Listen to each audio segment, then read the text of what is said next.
कहिएगा कि हम ही महादेव हैं, तुमको सिखाने आए हैं, तो हम ना सीखेंगे आपसे, बात साफ है। क्योंकि बहुत आदमी के साथ आप रह चुके थे 14 साल में। और तीसरी कसम मैंने खाई, तीसरी शर्त मैंने बनाई कि अब शिव को गुरु मान लिया। 14 साल से जो कर रहे थे अभी के बाद नहीं करेंगे, अभी के बाद नहीं करेंगे। ताकि मास्टर बदल लिया, सब बदल लिया, अब कुछ नहीं, इस पहले बार कुछ नहीं करेंगे, अब नया नया करेंगे। स्कूल में भी मेरी आदत थी, परीक्षा खत्म हो जाए, मेरे बाप मुझ पर बिगड़े, अब तो चलेगा, दुनिया में नहीं है, बिगड़ते थे, पढ़ता वढ़ता नहीं है, एकदम आवारा हो गया, कहा पढ़ो। हम बाबूजी से कहते थे कि बाबूजी परीक्षा दे लेनी, अब नया क्लास में जाए, नया किताब आई, ओकरा के सूंघ है, हाँ नई नई किताबें अच्छा मांगती है, नया मास्टर आई तब पढ़े, अब तो परीक्षा दे लेंगे। ठीक वही सिद्धांत हमको आध्यात्म में भी काम किया कि अब शिक्षक बदल लिया, शिव को गुरु मान लिया, अब पहले का कुछ नहीं है। और आपको आश्चर्य होगा, मुझको शिव पर जरा भी विश्वास नहीं था, वो तो अभी भी नहीं, जरा भी भरोसा नहीं था। मैं बिल्कुल समझता था कि साला ही फालतू धंधा।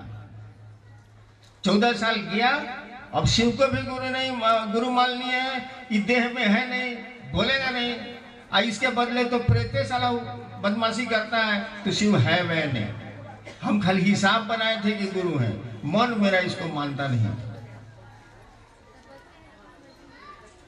लेकिन क्या कीजिएगा, कोई 14 साल खैनी खाए, खैनी पूछते नहीं, पूछते, कोई 14 साल पान खाए, एक बैग छोड़ दो, तो पनवा देखेगा ना, हम वो खा लेते, नहीं क्रिया खा लिया, नहीं खाए, होता आदत पड़ जाती है तो होता। तो हमको तो 14 साल की मसान की और तंत्र मंत्र करने की आदत लग गई थी, वो हम दिया था बंद कर, वो हमको धक्का मारे, आदत पड़ गई थी ना, धक्का मारे। यहाँ तो हम क्रिया खाए थे, कुछ नहीं करेंगे, क्या करिएगा। जब आदमी का बस नहीं चलता है ना किसी चीज में और उस चीज को करना चाहता है ना, तो रोता है बैठकर, इस साला कहाँ फंस गए हम। और आज मैं आपको कह सकता हूं, अगर आप शिव के लिए रो सकते हैं, अगर आप महादेव के लिए रो सकते हैं, तो धरती आसमान पर जा सकती है और आसमान धरती पर आ सकता है। हम लोग अपने लिए रोते हैं शिव के पास, शिव के लिए नहीं रो पाते हैं।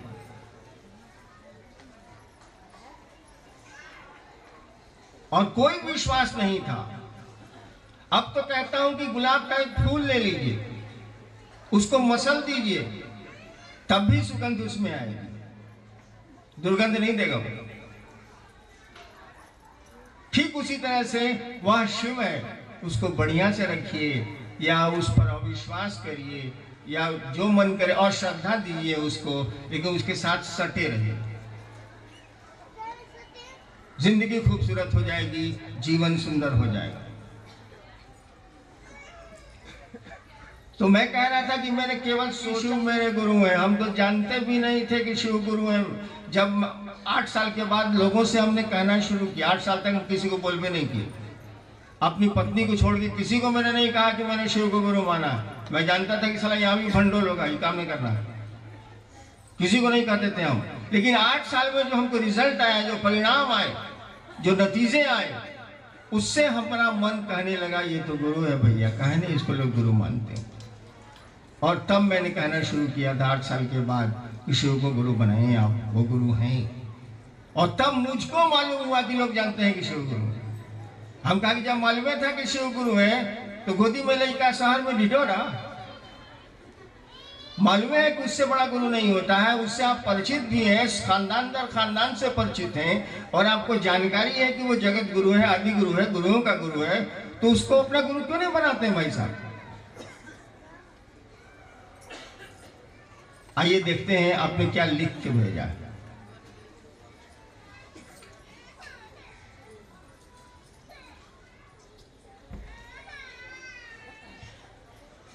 मंडे दिखेगा ना, देर हो रही ना।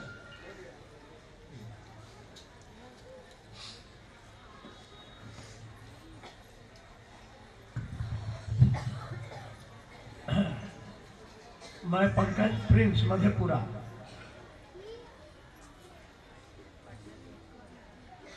मुझसे 3 सूत्र सही ढंग से नहीं हो पा रहा। साहब से अनुरोध है मेरे को 3 सूत्र बताएं ताकि मैं शिव गुरु कार्य कर सकूं। अभी हमने आपको कहा कि 8 साल तक मैंने किसी को नहीं कहा कि शिव गुरु हैं, अपनी पत्नी को छोड़ के। कौन सूत्र था मेरे पास, जरा ये हमको बता दीजिएगा। सवाल है ना कि 3 सूत्र हमसे नहीं होता है। हमारे पास कौन 3 वो सूत्र था? हम तो जानते भी नहीं थे कि महादेव गुरु हैं, हम तो भगवान समझ के उनको गुरु बनाया था। कौन सूत्र था? अरे एक चाहत थी, एक सोच थी, एक संकल्प था कि शिव को गुरु माने हैं। अब जो हो इसे देखल जाए, भोजपुरी में जो होगा सो देखा जाएगा। क्या हो जाना है यहाँ कुछ होता नहीं है। यहाँ सभी आए हैं जाने के लिए। घर बना लेंगे, बच्चे पैदा कर लेंगे, थोड़ी सुख सुविधा के साधन जुटा लेंगे और जाना तो सबको है। मेरे खानदान के भी लोग गए, मैं भी जाऊंगा। एक संकल्प था कि अब शिव को गुरु माने हैं, जो होगा सो देखा जाएगा। और मुझको तो मालूम भी नहीं था कि ये गुरु है।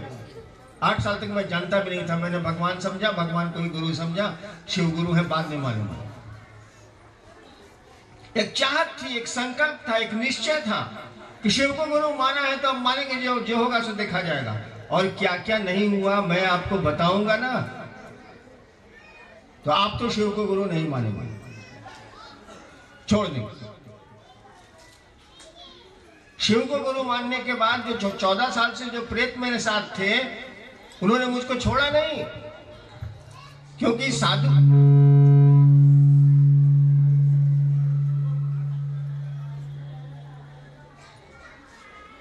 साधु के साथ आप रहेंगे, साथ छोड़ देंगे, कोई दिक्कत नहीं है। किसी भले आदमी के साथ आप रहेंगे और साथ छोड़ देंगे, कोई दिक्कत नहीं है। लेकिन किसी दुष्ट के साथ हैं और आप साथ छोड़ दीजिएगा तो आपका साथ नहीं छोड़ेगा।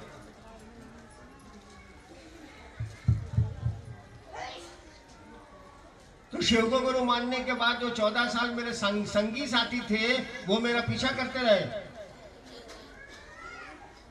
कहीं मेरे बेटे को पटक दें, कहीं पत्नी को भी मार डाल दें, कभी कुछ। बहुतों ने अनुभव को देखा होगा। ये अनुभव से छोटे जो हैं, मेरे 2 ही लड़के हैं, उनका यहाँ देखिएगा फटा हुआ स्थित पड़ा था बचपन में। मम्मी की गोदी में था, सीधे प्रेत उठाया उनकी गोदी से, जमीन पर पटक दिया, सर फट गया। अभी भी दाग है उनको यहाँ पर। प्रेतों ने पीछा नहीं छोड़ा, लेकिन हम वो जिद्दी थे महादेव का पीछा नहीं छोड़े। साले मान लिए तो मान लिए, अब देखा जाएगा जो होगा। तो 3 सूत्र, तो मन को समझाने के 3 तरीके। मन ही न चेला बनेगा भाई साहब, शरीर तो शिष्य बनेगा नहीं। मन न पत्नी बनता है, मन न बेटा बनता है, मन न बाप बनता है, मन न दोस्त बनता है, मन ही दुश्मन भी बनता है, मन ही शिष्य भी बनता है, शरीर नहीं बनता है। अगर शरीर बनता तो फिर तलाक के मुकदमे न्यायालयों में, कोर्ट में नहीं होते। अगर शरीर बनता तो एक ही माँ बाप के 2 बेटे और मुकदमे हो जाते हैं, मारपीट हो जाती है, झंझट हो जाती है। मन जुड़ता, मन चेला बनेगा। तो 3 सूत्र तो मन को समझाने के 3 साधन है और कुछ नहीं। मन ही मन आप कहते हैं कि हे शिव आप मेरे गुरु हैं, मुझ पर दया कर दी। दूसरों से आप चर्चाएं करते हैं कि मैंने शिव को गुरु माना है। भाई साहब मान लीजिए क्या दिक्कत है आपको उतने बड़े को गुरु को अपना गुरु बनाना। तीसरा, मन ही मन प्रणाम करते हैं, शरीर तो प्रणाम करता नहीं। शरीर तो दिखता है प्रणाम करते हुए, लेकिन शरीर प्रणाम नहीं करता, मन प्रणाम करता है। बहुत बार हम लोगों ने लोगों को प्रणाम किया है, प्रणाम सर, प्रणाम काका। और लोग पूछा उसके जाने के बाद कि कौन था बॉस, हमके माने साला कुत्ता है। तो देखिए, हाथ ने तो प्रणाम किया, मुंह ने भी कहा गोड़ लगी ले काका, और जाने के बाद कोई पूछता है कि क्या था बॉस, हमको माने साला कुकुर है। यानी मन प्रणाम करता है, शरीर प्रणाम नहीं करता, बोली प्रणाम नहीं करती। नमः शिवाय भी मन करेगा, आपकी बोली नहीं करेगी, आपका कंगन नहीं करेगा। शिव का शिष्य न कंगन बनेगा, न तिलक बनेगा, न आपके कपड़े बनेंगे, न आपका शरीर बनेगा, मन बनेगा। मन ही न संकल्प करता है, मन ही न निश्चय करता है, मन ही न सोचता है। आप सोचिए कि शिव मेरे गुरु हैं, हे महादेव आप मुझ पर दया करिए। और सोच लीजिए कि सारा योगा से देखा जाए महादेव मेरे गुरु रहेंगे। 3 सूत्र मुझको कौन सिखलाया? उस महादेव ने सिखलाया कि नहीं सिखलाया? वो तो बोलता भी नहीं। आप भी सीख जाएंगे, आप भी बढ़ जाएंगे। कोशिश तो करिए, उस महादेव से दया तो मांगिए, थोड़ा नमः शिवाय तो करिए, हो जाएगा। नेक्स्ट जी। हमारा सौभाग्य है कि शिव के शिष्य साहब हरिंद्रानंद जी के इस संदेश को लेकर आप तक आने का मौका मिला और आपसे मिलने का भी मौका मिला। यहाँ कौन किससे मिलता है, परंतु आज का ये मौसम महादेव की शिष्यता इसने मिलने का एक मौका दे दिया है, एक संयोग बना दिया है। जैसा कि आप नाम से जानते हैं, शिव की चर्चा, शिव को गुरु बनाने का ये संकल्प, ये संदेश शिव के शिष्य साहब हरिंद्रानंद जी का है, जिनका जन्म इस कालखंड में 31 अक्टूबर सन 1948 को हुआ। बिहार एक ही था उस समय, झारखंड 2000 में बना है, लेकिन जब उनका जन्म हुआ तो बिहार और झारखंड एक ही था, यानी उस समय तो ये बिहार ही था। और उनके जन्म के दिन दीपावली का दिन था। दिए जले, दिए कब जलाते हैं हम अपने घरों में? जब कोई शुभ काम होता है, जब भी कुछ शुभ हो तो रोशनी के दिए जलाते हैं।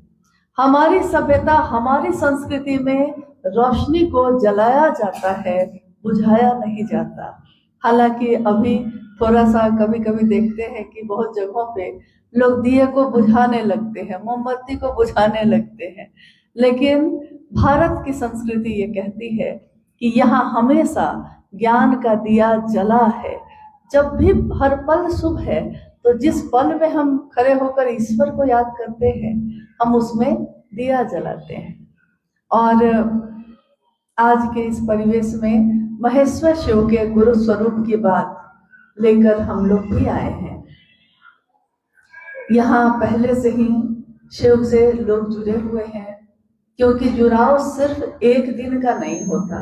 जब भी हम किसी से जुड़ाव करते हैं तो वो जीवन भर का होता है।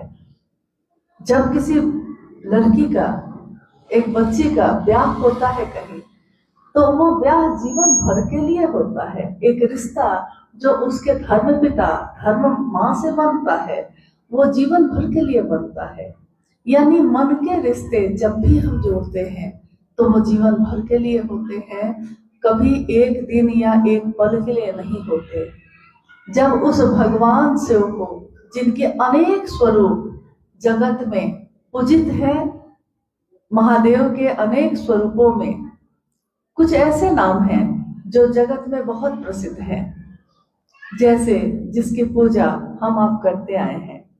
महादेव यानी देवों के देव महादेव, महाकाल यानी काल पे भी जिसका नियंत्रण है, काल भी जिनके अधीन है, उनको कहा जाता है महाकाल। महामृत्युंजय, जब हम जीवन में कहीं हारते हैं या कभी ज्योतिष या कोई कर्मकांड ऐसा होता है जिसमें बताया जाता है कि अगर कहीं बस नहीं चल रहा है तो महामृत्युंजय जप करिए। सुना है आपने महामृत्युंजय जप? ओम त्र्यंबकम यजामहे, यानी महामृत्युंजय किसका स्वरूप है? ये भी महादेव का ही स्वरूप है। और इसमें वो जीवन और मृत्यु के चक्र से हमको आपको मुक्त करते हैं। इसलिए रुद्राभिषेक के द्वारा और मंत्र के, महामृत्युंजय मंत्र के द्वारा हम शिव के उस स्वरूप की अभ्यर्थना करते हैं जो हमको इन कष्टों से, इन पीड़ाओं से मुक्त करते हैं। महादेव ही है वो, लेकिन महादेव का एक ऐसा स्वरूप, महादेव ही है अघोरियों के भी आराध्य। अघोरी जो चिता का भस्म लपेटे हैं, रुद्राक्ष की मालाओं को पहना है उन्होंने, और सड़क पे पहाड़ पे कहीं भी रहते हैं, महादेव की पूजा करते हैं, उनको हम अघोरी कह के जो पुकारते हैं, उनके भी आराध्य मुख्य रूप से महा और अघोरेश्वर शिव है। जब कोई शमशानी होता है, शमशान की आराधना करता है, तंत्र और मंत्र का सहारा लेता है, उसके भी सर्वोच्च शिखर पे, उसके भी इष्ट, उसके भी आराध्य महाकपालेश्वर शिव, नाम सुना होगा आपने। कहीं कहीं मंदिरों के नाम भी इन नामों से बने होते हैं। महाकपालेश्वर शिव, महामृत्युंजय शिव। उज्जैन में जाइए तो महाकाल का है मंदिर वहां। देवघर जाइए, बाबा धाम, देवघर को हम कहते हैं बाबा धाम, यानी हमारे लिए वो महादेव बाबा भी है। इतने देवी देवता हैं, 33 करोड़ से ज्यादा देवी देवता जिस देश में है, एकमात्र महादेव को हम अपने इतना निकट पाते हैं, इतना नजदीक है वो कि हम उनको बाबा कहकर पुकारते हैं। और किसी देवी देवता को हम बाबा कहते हैं? नहीं कहते। सबके पूजा में कोई कर्मकांड है, कोई तरीका है। महादेव की पूजा में कौन सा कर्मकांड है? जल कहीं का हो, आपने भाव से अभिमंत्रित कर दिया और शिवलिंग पे चढ़ा दिया। फूल कोई भी हो, महादेव सब ग्रहण करते हैं। फल कोई हो, महादेव सब ग्रहण करते हैं।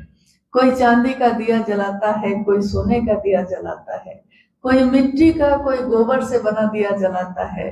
महादेव के पास सब स्वीकार है, क्योंकि महादेव हर उस चीज को स्वीकार करते हैं जिसमें भाव हो। भाव के बिना कोई रिश्ता नहीं होता। कोई रिश्ता, लौकिक रिश्ता भी भाव के बिना अटूट नहीं हो सकता। पति का भाव, पत्नी का भाव, अगर इन दोनों में से किसी एक का भाव ना हो, पत्नी है वो, पूरा जीवन बिता दिया उसने, पति से प्रेम नहीं हो पाया, भाव नहीं हुआ, तो पति और पत्नी तो रहे जीवन भर, लेकिन भाव स्तर पे मन नहीं जुड़ सका।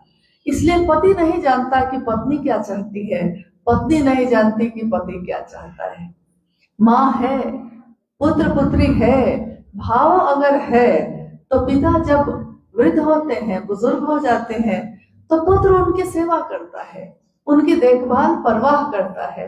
परंतु अगर पुत्र का भाव सो जाए, अगर पुत्र का भाव सो गया, तो वही पुत्र नशे की हालत में अपने ही माता की जान ले लेता है, अपने ही पिता को कुल्हाड़ी से मारकर खत्म कर देता है।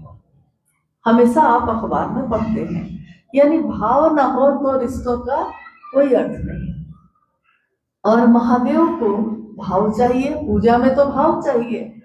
महादेव का एक स्वरूप है जगत गुरु शिव का, आदि गुरु, आदि योगी, यानी कोई भी ऐसी चीज जो दुनिया में है, जगत में है, अगर महादेव के पास नहीं है तो दुनिया में भी वो नहीं होगा। अगर महादेव अर्धनारीश्वर है, यानी पुरुष भी है और स्त्री भी है, हर मानव शरीर में स्त्री और पुरुष दोनों के गुण होते हैं, संतुलन में होते हैं। तो जिसमें स्त्री गुण ज्यादा है वो स्त्री है, जिसमें पुरुष गुण ज्यादा है वो पुरुष है, और जिसमें कभी आपने देखा होगा अगर संतुलन गड़बड़ाया है तो कोई ना कोई ऐसी स्थिति में वो खड़े हैं जिसमें न पुरुष है न स्त्री है। परंतु महादेव का अर्धनारीश्वर स्वरूप ये दिखाता है, ये बताता है कि संतुलन में ये दुनिया चलती है। महादेव असंतुलन नहीं पसंद करते। इसीलिए गरीब हो या अमीर हो, किसी भी जाति का, किसी भी धर्म का हो, लेकिन शिव के सामने सब एक ही है। यहाँ कोई बड़ा छोटा नहीं होता। महादेव के गुरु स्वरूप से, जगत गुरु की कुर्सी पे कौन है? शरीर में बहुत सारे लोग गुरु हैं, हमारे गांव में, हमारे शहर में, हमारे राज्य में, हमारे देश में, विदेश में बहुत सारे लोग ऐसे हैं जो हमको और आपको कोई ना कोई सही रास्ता दिखाते हैं कुछ दूरी तक। कुछ दूरी के बाद वो भी यही कहते हैं कि मंत्र का जप करते रहिएगा तो इष्ट से आपका संपर्क हो जाएगा, उनकी कृपा होगी तो आपका जीवन सुंदर होगा, आपकी जो पीड़ा है, कष्ट है, खत्म होंगे। कुछ दूर के बाद उनका सामर्थ्य, उनकी सीमा भी खत्म हो जाती है। लेकिन क्या जगत गुरु शिव कोई नियम लगा सकते हैं, कोई बंधन बांध सकते हैं? जितने भी धर्म आज दुनिया में है सब मानव के द्वारा निर्मित है, लेकिन आध्यात्म का अर्थ होता है जो जाति, धर्म, लिंग, वर्ण, संप्रदाय, ये सबसे ऊपर की बात हो रही है। इंसान का इंसान से प्रेम हो, एक मानव का, एक जीवात्मा का शिव से प्रेम हो, इसकी बात है। तो इस बात में कौन सा नियम? कोई मांसाहारी है, कोई शाकाहारी है, कोई प्याज लहसुन भी नहीं खाता, ऐसा भी है। कोई अमीर है, कोई गरीब है, कोई किसी जाति का है, कोई किसी जाति का है। परंतु जैसे ही हम एक मानव ये कहते हैं हे शिव आप मेरे गुरु हैं, शिव को गुरु मानने के बाद पहला सूत्र जो हम कहते हैं, हे शिव आप मेरे गुरु हैं, मैं आपका शिष्य हूँ, मुझे शिष्य पर दया कर दीजिए। जैसे हम कहते हैं महादेव को गुरु के रूप में पुकारते हैं और वहां हम कहाँ खड़े हैं? शिष्य बनकर खड़े हैं। मेरे पिताजी हैं तो उनसे हम सारी संपत्ति मांग सकते हैं, सारी सुविधा मांग सकते हैं, लेकिन मेरे वही पिताजी पढ़ाने का काम भी करते हैं, गुरुजी भी हैं, शिक्षक भी हैं। तो हमको उसी पिताजी से ज्ञान लेने के लिए क्या बनना पड़ेगा? क्या बनना पड़ेगा? शिष्य बनना पड़ेगा। क्योंकि ज्ञान एक ऐसी चीज है जो जबरदस्ती नहीं सिखाई जा सकती। मेरी माँ को भोजन बहुत अच्छा बनाने आता है, मुझको उतना अच्छा नहीं आता। मुझको उनसे उतना ही सुंदर भोजन बनाने के लिए ज्ञान लेने की जरूरत पड़ेगी।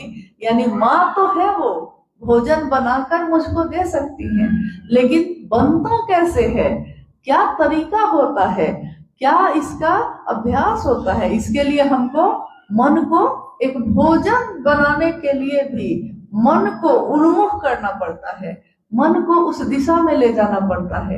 अगर हम शरीर से सामने खड़े हों और मेरी माँ कह रही है हमको ऐसे बनाओ, ऐसे बनाओ, ऐसे बनाओ, लेकिन मेरा मन वहां नहीं है, तो हम कभी भी सीख सकते हैं? कभी नहीं, मन नहीं है। और शिव के शिष्य साहब हरिंद्रानंद जी ने यही कहा कि आपका मन ही साधन है। मन, यही मन कोई चीज सीखता है, कोई चीज भूलता है। यही मन किसी को अपना बनाता है, किसी को पराया बनाता है। इसी मन पे बार बार जब हम दोहराते हैं हे शिव आप मेरे गुरु हैं, मैं आपका शिष्य हूं, मुझे शिष्य पर दया कर दीजिए। जब बार बार दोहराते हैं, आपने देखा होगा पहाड़ों पे, अभी बारिश का महीना है ना, सावन चल रहा है, बारिश का महीना है, एक कठोर तत्व है, पहाड़, पत्थर, चट्टान कठोर है और पानी मुलायम है, कोमल है। बूंद बूंद पानी लगातार निरंतर अगर किसी पत्थर पे भी गिरता है तो देखिएगा कुछ दिन के बाद उस पर निशान पड़ जाता है, उस पे गड्ढे बन जाते हैं। अगर लगातार ऐसा कुछ समय तक चलता रह गया, वो पत्थर फट जाता है, दो भाग में हो जाता है।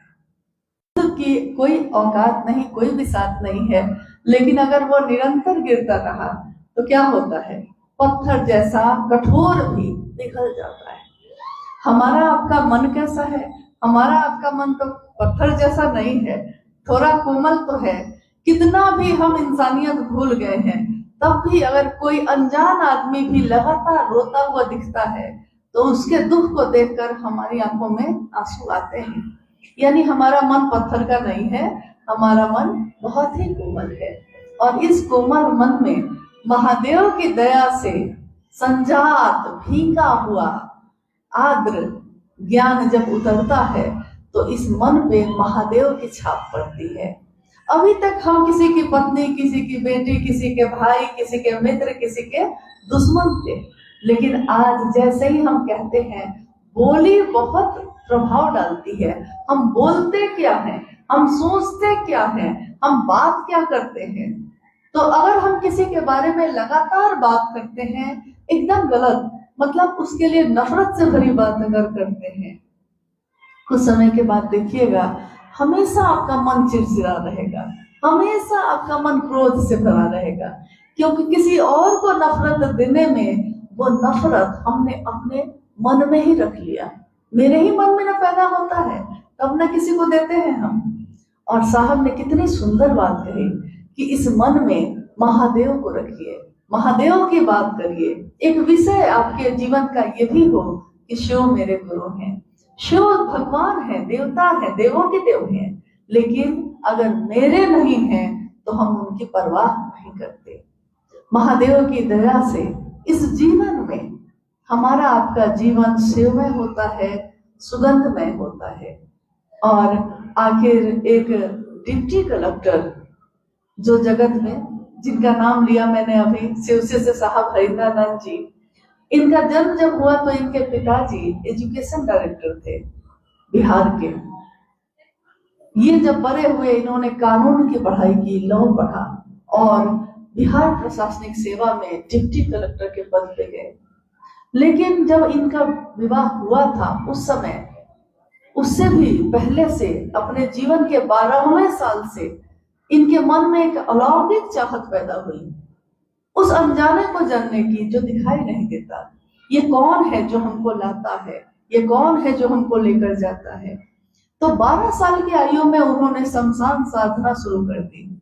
एक बड़े पदाधिकारी का बेटा, बड़ा बेटा, प्रथम पुत्र अगर शमशान जाने लगे, कब्रिस्तान जाने लगे, तो माता पिता घबरा जाते हैं कि मेरा बेटा बर्बाद हो गया। उनके पिता ने उस दिन कहा भी कि तुम महादेव महादेव करते हो, बर्बाद हो जाओगे, कुछ नहीं बन सकोगे। और साहब ने अपने पिता को कहा था, उस दिन कहा था जब वो किशोरावस्था में थे।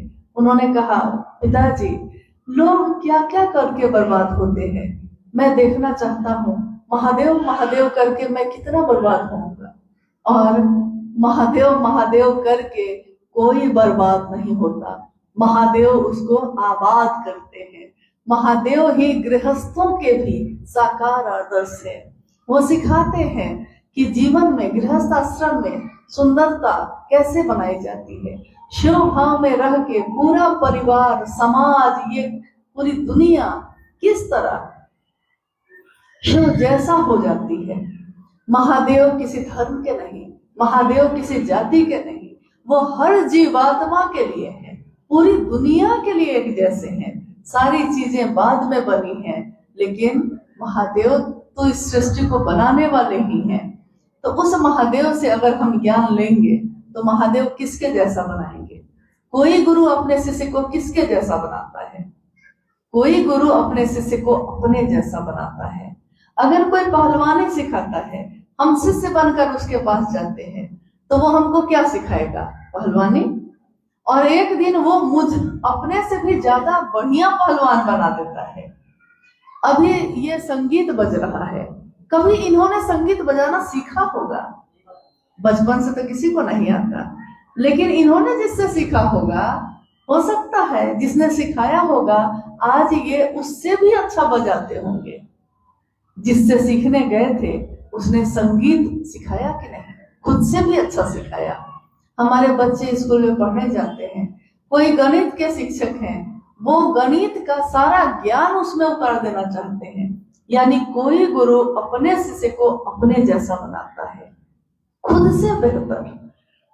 शिक्षक है, कलेक्टर बना सकते हैं, तो शिव भी अनेक रूप में है, लेकिन जब गुरु के रूप में होंगे तो वो क्या बनाएंगे, हमको शिव जैसा बनाएंगे, शिव ही बनाएंगे।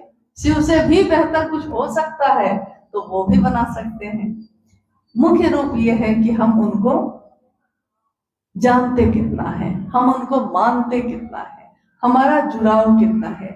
ज्ञान एक ऐसी चीज है जिसमें विश्वास नहीं हो तब भी चलेगा, कोई जरूरी नहीं है कि आप भावों के साथ आइए, आप विश्वास के साथ आइए। बिना विश्वास के एक बच्चा स्कूल जाता है, उसको अपने शिक्षक से कोई प्रेम नहीं है। लेकिन अगर स्कूल जाता रहा तो शिक्षक ज्ञान दे देते हैं।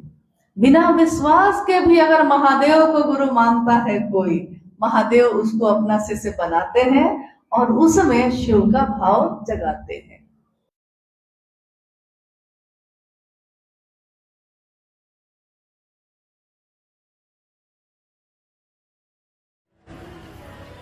ये सावन के महीना में इस जरडेगा में महादेव गुरु की दया हुई कि आज आप लोगों के बीच में मिलने का मौका मिला।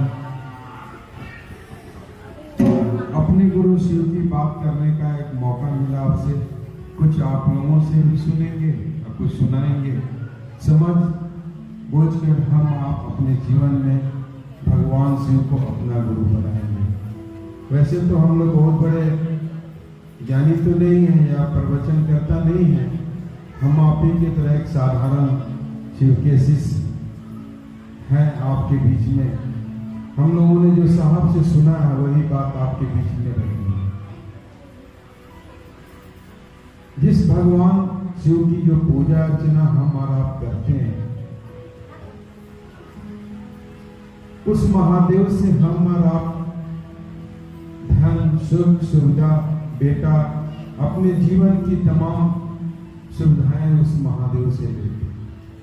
हमारे घर के पूर्वज साधु और संतों ने कहा कि शिव जगत भी गुरु हैं, आदि गुरु हैं, प्रथम गुरु हैं, गुरुओं के भी गुराधिपति हैं। ये सारी बात वो जानते थे और लिखे भी हैं। लेकिन गुरु स्वरूप का जनमानस में इसका फैलाव नहीं हो सका। लोगों ने, साधु संतों ने कहा कि उस महादेव की पूजा अर्चना करके हम आप अपने जीवन की तमाम चीज ले सकते हैं और इसका फैलाव बहुत हुआ। हम जब से हम लोगों ने होश संभाला और यही देखा कि अपने घर में सावन के महीना में लोग महादेव की पूजा अर्चना करते हैं और नवरात्रा के समय में 9 दिन भगवती की पूजा अर्चना करते हैं। वही देखा देखी हम लोगों ने भी अपना जीवन में पूजा पाठ किया। जो माँ बाप से हम लोगों ने देखा वही करते हैं। लेकिन इस पर हम लोगों ने विचार नहीं किया कि हम और आप जिस देवी देवताओं की पूजा अर्चना कर रहे हैं, क्या उस महादेव, उस देवी देवता, उस भगवती की पूजा से भगवान प्रसन्न हो रहे हैं कि नहीं हो रहे हैं, कौन बताएगा। अभी इसी सोमवार के दिन इसी शिवलिंग के मंदिर पर हम जल चढ़ाते हैं। क्या वह शिवलिंग की पूजा जल महादेव ग्रहण कर रहे हैं कि नहीं कर रहे हैं, यह हमको कौन बताएगा। अक्सर लोग कहते हैं, हमारे गांव के, हमारे समाज में लोग कहें कि पानी पीजिए छान के और गुरु बनाइए जान के। कहावत है। और हम आप कहीं न कहीं किसी न किसी गुरु से हमारा आपका जुड़ाव होता है। लेकिन गुरु करते क्या है, गुरु का दायित्व क्या होता है, शिष्य भी अपने गुरु के प्रति क्या जवाबदेही लेता है, ये सिस्टम हम आप नहीं जानते। लेकिन इस कालखंड के हमारे वरेण्य गुरु भ्राता साहब हरिंद्रानंद जी ने महादेव को गुरु बनाकर लोगों के बीच में कहा कि कहाँ जा रहे हो। जो तुम्हारे घर के बाबा हैं ना, हमारे दादा भी उनको बाबा कहे, हमारे पिताजी भी बाबा कहे, हम भी बाबा कह रहे हैं, आने वाला पीढ़ी उसको बाबा कहेगा। उसको भोला कहते हैं, शंकर कहते हैं, शिव कहते हैं, महादेव कहते हैं, यहाँ तक उसको महेश्वर भी कहते हैं। वही महादेव हमारे आपके गुरु हैं। उन्होंने कहा कि उसी महादेव को तुम अपना गुरु बनाओ। जिस प्रकार हम और आप अपने घर को अपना बनाते हैं ना, अपने बीबी को अपना बनाते हैं, अपनी संपत्ति अपना समझते हैं, ठीक उसी तरह से शिव मेरे गुरु हो जाए और उस महादेव से हमारा आपका जुड़ाव कैसे होगा, इसके लिए साहब ने हमको और आपको 3 सूत्र बताए हैं। करोड़ों हृदय में शिव गुरु की स्थापना की है। हम लोग उनके बारे में कुछ बात करेंगे। क्या है ये शिव गुरु की शिष्यता? ये जो घर घर के बाबा शिव हैं, उनसे हमारा नाता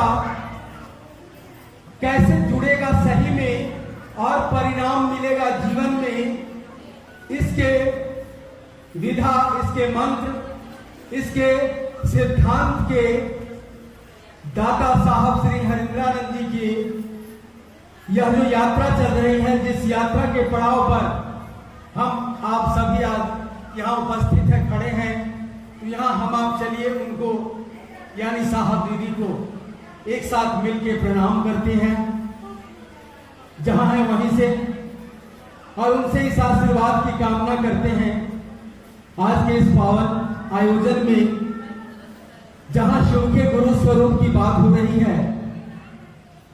हम सबों के बीच में यह अनमोल घड़ी है जो घटित हो रही है। हमको आपको मालूम होना चाहिए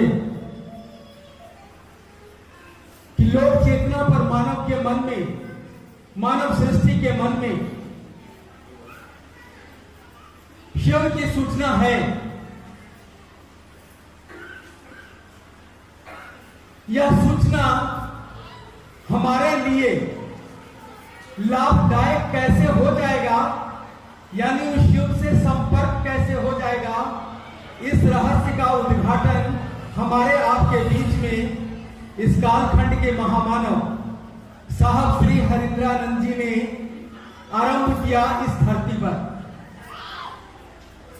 यह रहस्य की एक बात है जो जाना बहुत लोगों ने, लेकिन हमारे आपके जैसे आम लोगों को उन लोगों ने नहीं बताया।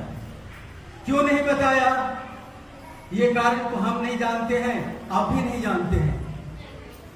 वह शिव जो हमारी सांसों में चल रहा है, वह शिव जो हमारे मन प्राण में अवस्थित है, वह शिव मेरे गुरु हो सकते हैं। इस बात पर किसी ने हमको आपको बताने का काम नहीं किया, और बहुत बड़ा उपकार, ये कल्याण कहिए कि हमारी सांसों में आने जाने वाले वो जो शिव हैं, वो जो शक्ति हैं, उनका पता, उनसे मुलाकात कैसे हो, इस बात की कला बता दी साहब श्री हरिंद्रानंद जी ने, जिनको आज जमाना साहब के नाम से जानता है। कबीर कहते हैं साहब के बारे में कि साहब मिले सहुरी में, मन लागा मोरा यार फकीरी में। ये शिव के अवतार है। ये लोग, ऐसे लोग आते रहे हैं इस धराधाम पर, लेकिन लोगों ने हमको आपको शिव से जोड़ने का काम नहीं किया। इस काम को साहब श्री हरिंद्रानंद जी ने शुरू किया, और दीदी मंडीला मानू ने, इसी जंगल, इसी पहाड़ की बेटी मनातुर, जो पलामू जिला में है, और साहब का जिला बिहार राज्य में सिवान में है, जहां एक गांव है अमलोरी, वहां 31 अक्टूबर 1948 को हमारे आपके साहब श्री का अवतरण हुआ, जन्म हुआ। जैसे हम आप सभी मां के गर्भ से बाहर आए, वैसे उस शक्ति का, उस शिव स्वरूप व्यक्तित्व का आविर्भाव हुआ इस धरती पर 31 अक्टूबर 1948 को, और इनके पिताजी शिक्षा विभाग के पदाधिकारी। उसी तरह देवी मां का जन्म 27 जुलाई को 1952 को मनातू गढ़ में हुआ, राजघराने में हुआ, इसलिए दीदी मां को राजमणि कहा जाता है। इसी परिवेश में उनका जन्म हुआ, लालन पालन हुआ। साहब श्री से उनका मिलन 22 मई 1972 को जीवन संगनी के रूप में हुआ, विवाह उत्सव मनाया गया इस धरती पर, और दोनों की यात्रा चल पड़ी शिव गुरु के सानिध्य में। और जिस साहब की बात अभी हमने आपने किया, सुन रखा है या जानते हैं सभी लोग, उन्होंने इस चीज को पाया अथक प्रयास से